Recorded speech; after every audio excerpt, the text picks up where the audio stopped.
करती सासरा उपाशी मारीती काय बे त्याचं काय करायची गरज नाही होय होय वेंद्रामन आपण पाठपर्यंत येणार तिसऱ्या त्यातले विठाळकरी मंडळी महाराज मंडळी सर्वांसाठी तुम्ही शरीरा न पिडावे तुम्ही व्रतनियम न करावे तुम्ही देवांतरा न भजावे आणि तुम्ही तीर्थाशी ना जा तुम्ही देवाला जायचं नाही बोंबलं धिडायचं नाही काशीला जातो कशाला आणि काशी बिशीला जाणारे अडपट ध्यानात ठेवा काशीला गेल्यावर परत जिवंत गावात यायचं नसतं असा नियम आहे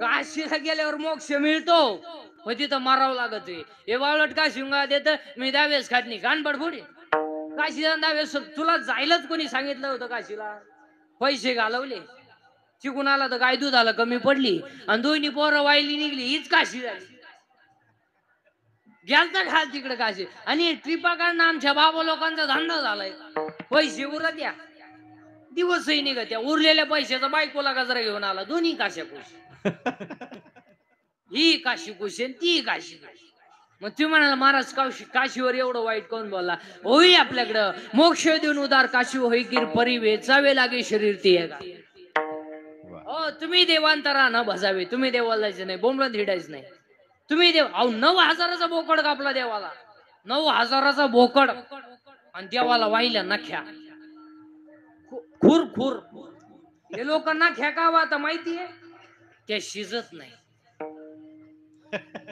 त्या शिजल्या ना देव वासावत मिळाला काय जाऊ मला सांगा कोणती बाई सहज म्हणते सहज आमच्या पाप्याचा बाप मेला लय भोळा महादेव सहज म्हणते ती त्यांनी एवढं काही समजत नाही एखाद्या मजुराच्या हिशोबामध्ये 200 रुपयाचा गोळ झाला का ती मजुराला काय म्हणते त्यांच्या बोर सठू नका ती एकदम बोळे आतापर्यंत सगळ्या बाया म्हणल्या का महानवरा भोळा महादेव पण ह्या टोळीतला एखादा असा म्हणला का माझ्या पप्याची आई भोळी महादेवी अर्थ म्हणतो कोणलाही सांग पप्याची आई सांगू स्त्री आहे ती माणसाची बायको जीवनात 3 वर्षात 3 आणखी नाटक करते 3 वर्षात 3 वाक्य बोलती 3 वर्षात 3 वाक्य बोलती ऐका पहिलं वर्षाचं वाक्य आठवा तुमचं नवीन वर्ष आठवा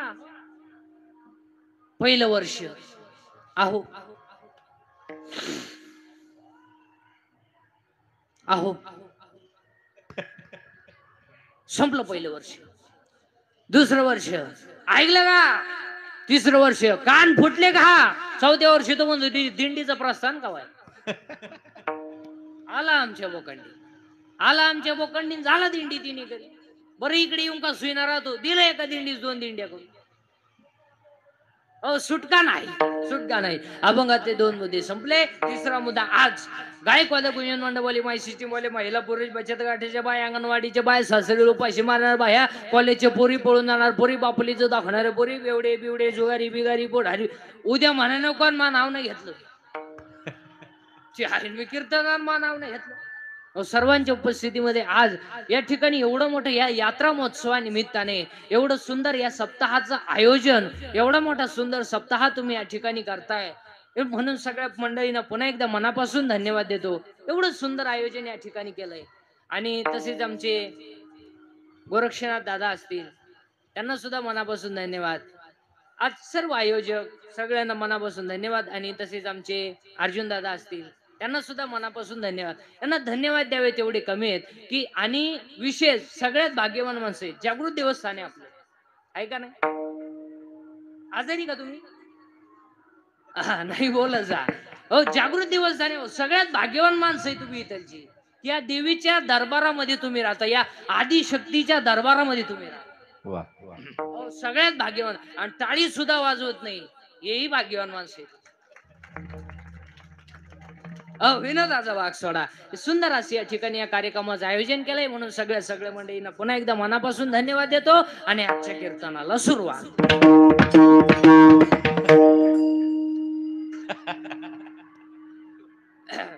मग तुम्ही म्हणाला आतापर्यंत चाललं काय होतं कीर्तनाला आता सुरुवात केली मग चाललं काय होतं काही नाही फक्त तिकडे धिगाणा चालू आहे विढाल विनोदाचा भाग सोडा, पण एवढं सुंदर असं या ठिकाणी या कार्यक्रमाचं आयोजन सर्व गावकरी मंडळी सर्वांनी मिळून केलंय, म्हणून सगळ्यांना पुन्हा एकदा मनापासून धन्यवाद देतो. आणि आजच्या कीर्तनामध्ये या यात्रा महोत्सवाला सगळ्या बसणाऱ्या माणसांना पाया पडून सांगतो, थोडा हसत जा, हसत जा, गॅरंटी नाही. असं जा. आणि हसणे ईश्वराने दिलेली देणगी आहे. जी माणसं मोठ्याने असतात ती सज्जन असतात, आणि जी गालात असतात प्युअर मुक्या माझाची असतात. जी माणसं मोठ्याने बोलतात ती आतून बाहेरून निर्मळ असतात, पण जे हळूच बोलतात लफडेबाज असतात. जी माणसं तब्येती जास्त असतात ती डोक्यात कमी असते, म्हणजे ज्या भैमुगाला पाला जास्त असतो त्याला शांगा कमी असतो. असंच असणे ईश्वराने दिलेली देणगी आहे. हसलं पाहिजे. काही माणसं कणा ते पण हसत नाही, काय नाही इंजेक्शन लावलं कणा ते पण हसत नाही. हसलं पाहिजे, आणि हसणे ईश्वराने दिलेली देणगी आहे. असं जा. म्हणून तर आजच्या अभंगामध्ये नामदेवराय नियम करतात काय,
गाडी वाजवा.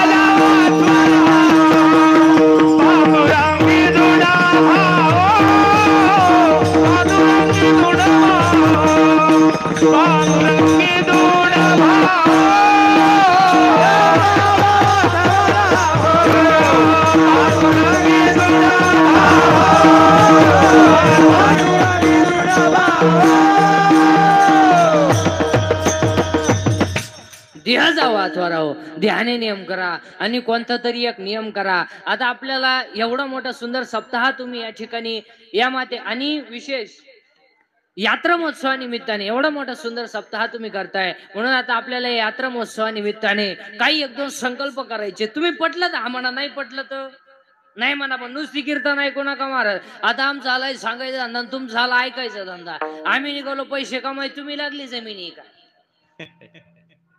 चला आज आपल्याला एक दिवस संकल्प, तुम्ही पटलं तर म्हणा, नाही पटलं तर नाही म्हणा, पण चांगलं सांगणं माझं काम आहे.